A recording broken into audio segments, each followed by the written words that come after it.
Hello final year. देखो next है आप लोगों का एग्जाम्पल नंबर फर्स्ट है। तो इसने कहा कि लीनियर ट्रांसफॉर्मेशन दे रखी है हमें टी ऑफ आर स्क्वायर से आर क्यू।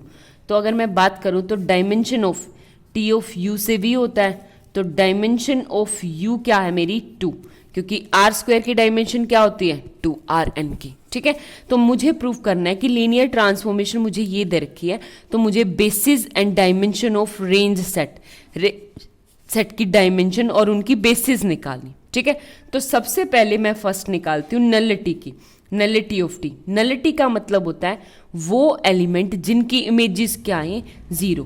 तो यानी क्या आ जाएगा T of x1 x2 equal to क्या है 0। यानी इसमें R3 में 0 0 क्या होता है 0 0 0 0 आए।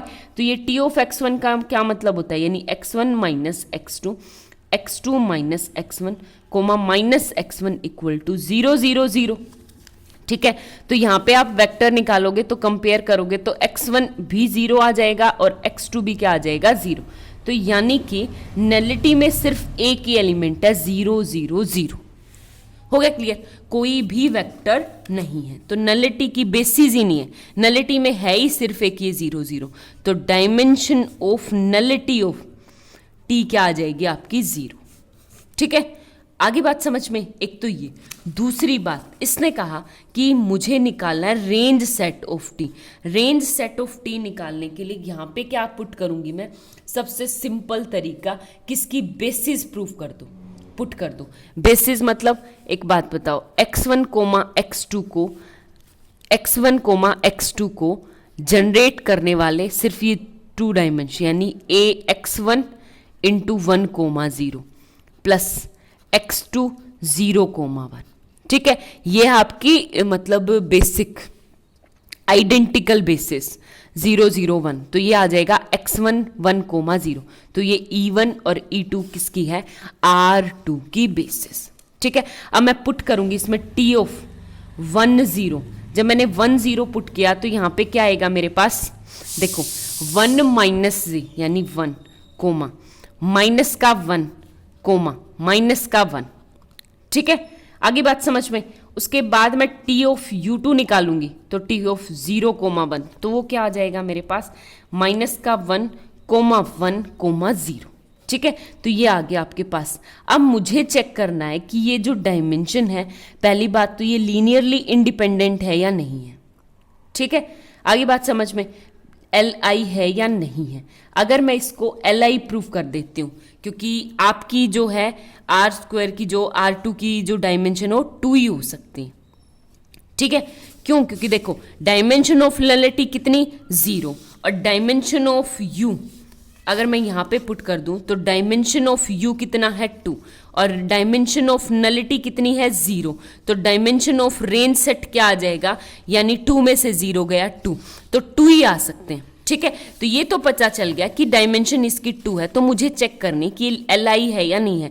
Li चेक करने का सबसे बेस्ट तरीका 1 माइनस 1 1 माइनस 1 1 0। तो अब इसको ऐड कर दो, ऐड करोगे तो क्या आ गया 0 0 एंड माइनस का 1, तो 0। तो रैंक यानी कितनी आ गई 2, तो इसकी डायमेंशन कितनी आ गई 2। तो रेंज सेट की ये 2 बेसिस है, कौन कौन सी है ये। हो गया क्लियर। रेंज सेट की बेसिस भी कैसे लिखते हैं, यहाँ पे इस एलिमेंट पे लगाओ आप, मैं पेज और ज़्यादा यूज़ नहीं कर रही, यानी T of x1 coma x2 equal हो जाएगा, x1 स्केलर है बाहर, x1 T of 1 0 plus x2 बाहर टी ऑफ 0 कोमा 1 और टी ऑफ 1 0 क्या है ये और टी ऑफ 0 क्या है ये। तो ये दोनों क्या आपकी बेसिस हैं किसकी, रेंज सेट ऑफ टी की। आगे बात समझ में, बस ये बहुत सिंपल क्वेश्चन था। बुक में तो आपका बहुत टिपिकल दे रखा है, इस तरीके से करो आपका हो जाएगा। नेक्स्ट क्वेश्चन देखो नेक्स्ट एग्जांपल है आपका, पेपर में आया हुआ है, केयू में तो 4-5 बार आया हुआ है। तो इसने कहा फाइंड द लीनियर ट्रांसफॉर्मेशन। अब की बार लीनियर ट्रांसफॉर्मेशन दे रखा हमें और इसने कहा वो range set is spend by the vector this. ठीक है, यानी जो रेंज सेट है वो रेंज सेट, देखो ये होता है आपका u और ये होता है v। u में होती है नलिटी n और ये होता है range set r of t। तो इसने कहा रेंज सेट को स्पेन करने वाले 2 वेक्टर्स हैं 1 2 3 4 5 6। ठीक है। तो अगर मैं 1 2 3 की बात करूं तो देखो 1 2 3 4 5 6, 4 से मल्टीप्लाई करके माइनस करना 0, तो 5 माइनस 8, तो माइनस का 3 समथिंग मुझे नहीं, तो फर्स्ट सेकंड, तो पहले दो वेक्टर्स आ गए, लेकिन 3 क्रॉस 3 के 3 है, तो यहाँ पे एक थर्ड वाला वेक्टर क्या आ जाएगा, यानी आपका जो थर्ड वाला है वो किसका स्पेनिंग सेट हो जाएगा, नलिटी का स्पेनिंग सेट हो जाएगा। ठीक है, किसका स्पेनिंग सेट है, नलिटी का। तो हम अज्यूम कर लें कि लेट कर लें कि इसकी बेसिस R3 की बेसिस 2 होती है, 3 होती है, 3 बेसिस, तो यानी E1 E2 E3। ये E1 E2 E3 का मतलब होता है स्टैंडर्ड बेसिस, यानी 1 0 0 सबसे सिंपल, 0 1 0 एंड 0 0 1। ठीक है, तो इसमें ये वाला एलिमेंट, यहां से ये वाला रैंक बचा थर्ड, तो थर्ड वाला कहाँ लेना, हमें नलिटी में अज्यूम करना है। तो हम अज्यूम करेंगे, यानी T of E1 equal to 1 2 3 और T of E2 equal to 4 5 6 और T ऑफ E3 किसके इक्वल प्रूव करेंगे, यानी 0 0 1, यानी 0 0 0 के, क्योंकि नलिटी में वही होते हैं ना कि जिसका मतलब क्या हो, मतलब इमेज क्या आए, 0। आगे बात समझ में। तो अब आपके पास क्या आगे, यानी 3 वेक्टर आगे, T of E1 T of E2 और T ऑफ E3। ठीक है, आगे बात समझ में। और अब मुझे निकालना है, एक बात बताओ, अगर मैं x1 की बात करूं तो यानी x1 x2 x3 कहाँ से लूँ, R3 में से। तो मैं इसको कैसे x1 x2 x3 को कैसे स्पेन कर सकती हूँ, यानी x1 into 1 0 0 plus x2 into 0 1 0 plus x3 into 0 0 1। आगे बात समझ में। अब मुझे लगाना है लीनियर ट्रांसफॉर्मेशन, तो T of x1 x2 x3 किसके इक्वल आ जाएगा, x1 बाहर T ऑफ 1 0, तो T ऑफ 1 0 0 क्या होता है आपके पास, 1 2 3 प्लस x2 बाहर T ऑफ 0 1 किसके इक्वल आ जाएगा, यानी 4 5 6 के, और प्लस ये किसके इक्वल, 0 0 0। ठीक है, अब इनको ऐड कर दो, ऐड करोगे तो यहां से क्या आ गया, x1 plus 4x2 comma 2x1 plus 5x2 comma 3x1 plus 6x2, hence find out. यही हमें निकालना था, हमें लीनियर ट्रांसफॉर्मेशन निकालनी थी। ठीक है, बहुत आसान क्वेश्चन था, बस समझ के करो कैसे क्या करना है। देखो क्लास आपका नेक्स्ट है, थर्ड क्वेश्चन है, बहुत आसान है। आपकी बुक में क्या दे रखा है मैं उस तरीके से बिल्कुल भी नहीं करवा रही। आपको क्या करना है, देखो एक बार, T of U1 T of E2 T of E3 T of A4, ये होता है आपका R4 और ये है आपका R3।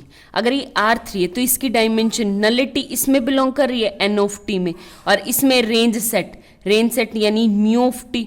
ठीक है, तो यानी इसके अंदर अगर बिलोंग कर रही है तो इसका मतलब इसकी जो रेंज डायमेंशन होगी वो इससे तो कम होगी, यानी रेंज सेट की जो डायमेंशन हो किसके अंदर, R3 में कंटेन है, तो डायमेंशन ऑफ RT हमेशा क्या होगा, लेस देन इक्वल टू क्या होगा, 3।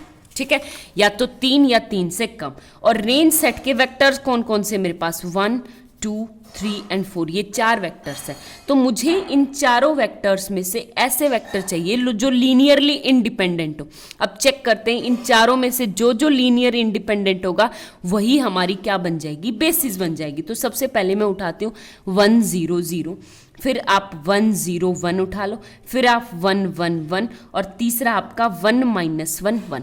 ठीक है, आगे बात समझ में। तो अब अपना बेसिक सा वही रूल, इसको नीचे सब्ट्रैक्ट करोगे तो ये भी 0 ये भी 0 ये भी 0। ठीक है, यानी ये आपका सेलेक्ट हो गया फर्स्ट। सेकंड रो में सेलेक्ट करोगे तो एक बात बताओ, ये सेलेक्ट हुआ है। ठीक है, बट हमें ऐसा नहीं करना है, इसको रो को इंटरचेंज कर लो, वो ज़्यादा बेटर है। तो रो को इंटरचेंज करेंगे, बट इससे पहले देखो यहाँ पे अगर मैं माइनस करूँगी यहाँ पे, तो ये ऐड करूँगी तो ये क्या हो जाएगा, 0 और 2। ठीक है, आगे बात समझ में। तो इसको मैं थोड़ा सिंप्लीफाई कर दूँ, रो को इंटरचेंज कर दूँ, 1 0 0 0 1 1 एंड 0 0 1 एंड 0 0 2। ठीक है, सेकेंड रो में गए, ये वाला एलिमेंट सेलेक्ट नीचे के 0, थर्ड रो में गए, ये वाला एलिमेंट सेलेक्ट नीचे के 0, यानी कि मेरे पास कितनी आ गई, 3 लीनियर इंडिपेंडेंट वेक्टर्स आ गए। क्या हो गए? 3 लीनियर इंडिपेंडेंट वेक्टर जो किसके अंदर है? रेंज सेट, यानी कोई भी ले सकते हो आप, ठीक है। तो 1 2 3, तो अगर मैं इनको उठाऊं तो मेरी कौन सी थी? 1 0 0, यानी ये आ गया। तो रेंज सेट की बेसिस क्या आ गई मेरे पास? मैक्सिमम 3 हो सकते हैं और मैक्सिमम लीनियर इंडिपेंडेंट आ जाए तो वही क्या हो जाएगी? आपकी बेसिस। तो 1 0 0 1 0 0, ठीक है। ये सेकंड वाला कहाँ से उठाया था? 0 1 0 समथिंग, तो ये वाला वेक्टर यानी 1 1 1, ठीक है। और थर्ड वाला वेक्टर था ये 0 0 1, और 0 0 1 वाला ये वाला, ठीक है, ये वाला। तो ये क्या आएगा मेरे पास? 1 0 0 1, ठीक है। तो ये आ गई आपकी बेसिस, आ गई किसकी? रेंज सेट की। और बेसिस कितनी है? 1 2 3। तो डायमेंशन कितनी आ गई आपकी रेंज सेट की? आर ऑफ टी हमेशा कितनी आ गई? 3। आगे बात समझ में? आधे से ज्यादा हमारा काम हो चुका है। अब मुझे निकालनी है नलिटी की डायमेंशन ऑफ नलिटी कितनी है। वैसे तो क्लियर एंड कट है, इसकी 4 है तो 4 - 3 1 आ जाएगी, लेकिन हमें वेरीफाई करना है, प्रूव करना है। तो कैसे करेंगे वो देखो। देखो करने के लिए एक बात बताओ, इसने कहा x1 x2 x3 and x4। x4 को जनरेट करने वाले e1 e2 e3 e4 है, तो ये क्या आ जाएगा? x1 e1 plus x2 e2। e1 का मतलब होता है 1 0 0 0, e2 का मतलब है 0 1 0 0, ठीक है। तो ये स्टैंडर्ड बेसिस होते हैं। x3 e4 and x4 e3 x4 e4, ठीक है। अगर मैं t लगाऊंगी तो t of x1 x2 x3 and x4 क्या आ जाएगा आपका? x1 t of e1 plus x2 t of e2 plus x3 t of e3 and plus x4 t of e4। आगे बात समझ में? ये तो एक बात बताओ, इसने कहा हमें कौन सी इमेज निकालनी है जो क्या दे हमें? 0। तो यहां से x1 as it is, t of e1 क्या दे रखा है मुझे? 1 1 1 plus x2 t of e2 क्या दे रखा है? 1 -1 1 and plus x3 t of e3 क्या ले रखा है? 1 0 0 और plus x4 as it is, और t ऑफ e4 कितना दे रखा है मुझे?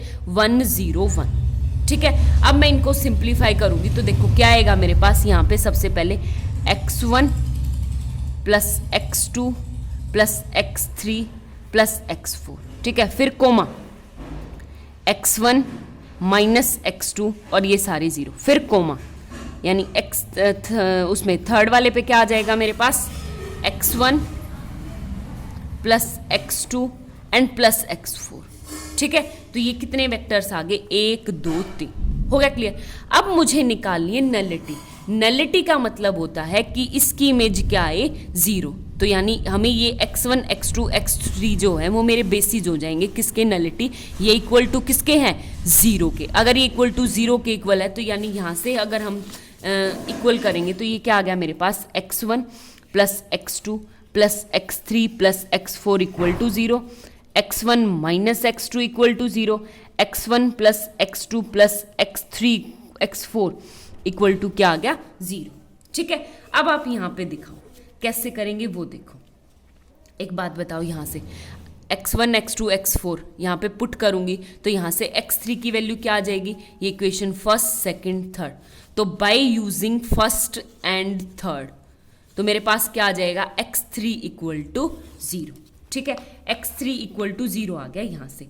अब एक बात बताओ, यहाँ पे x3 इक्वल टू 0 आ गया तो मैं इसको अगर ऐड करूंगी इस इक्वेशन को मैंने ऐड किया तो ये क्या आ गया? 2x1 plus x4 equal to 0। तो x4 की क्या वैल्यू आ गई? यानी माइनस का 2x1, ठीक है। आगे बात समझ में? और एक और बात बताओ, यहाँ से x2 किसके इक्वल है? x2 इक्वल टू x1 के इक्वल है। हो गया क्लियर? तो अब आपको पुट करना है कुछ नहीं, ये जो मेरे पास वेक्टर था ना, किसकी इमेज 0 आई थी? इसकी इमेज 0 आई थी ना, तो यानी x1 x2 x3 और x4 इसमें पुट करो कैसे पुट करोगे, यानी x1 तो क्या है आपका, x1 as it is, x2 किसके इक्वल है, x1 के इक्वल, x3 क्या है 0, x4 क्या है माइनस का 2x1, ठीक है। अब x1 को कॉमन ले लो तो ये क्या आएगा मेरे पास 1 1 0 माइनस का 2, तो ये जो है वो है आपकी किसकी है, बेसिस ऑफ नलिटी, ठीक है। बेसिस ऑफ क्या है, नलिटी। अगर ये बेसिस है नलिटी की तो इसकी डायमेंशन कितनी है, dimension of nullity equal to 1, और डायमेंशन ऑफ रेंज सेट कितना आया था 3, तो ऐड करूंगी तो क्या आ जाएगा 4, और 4 क्या है dimension of you, hence proof, यही हमें प्रूफ करना था, ठीक है। बहुत आसान थ्योरम है, इससे आगे नेक्स्ट एज इट इज है। नेक्स्ट क्वेश्चन देखो,